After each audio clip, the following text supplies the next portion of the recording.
Pour reconnaître une situation de proportionnalité entre deux grandeurs, vous pouvez appliquer deux méthodes. Soit vous utilisez un tableau dans lequel sont consignées toutes les valeurs, soit vous utilisez un graphique qui indique les variations d'une grandeur en fonction de l'autre. Considérons le problème suivant. Ali et Sophie, fans de cinéma, habitent à Paris et doivent se rendre à Marseille pour assister à un festival. Arrivés sur l'autoroute, ils notent pendant une partie de leur voyage la durée du trajet ainsi que la distance parcourue. Voici le tableau dans lequel ils ont consigné toutes leurs mesures. Vous allez vous servir de la première méthode, utilisant le tableau.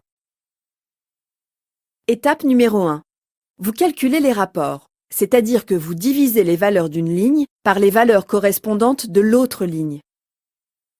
Étape numéro 2. Vous comparez les valeurs obtenues. Voici la règle.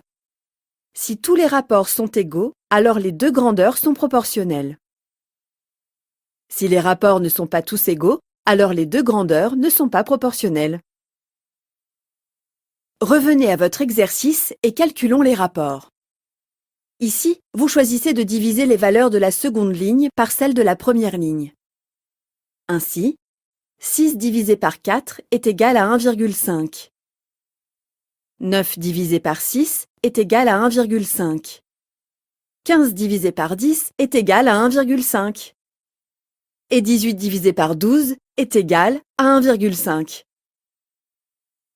Les rapports sont tous égaux à 1,5. Vous pouvez donc en déduire que la distance parcourue et la durée du trajet sont des grandeurs proportionnelles.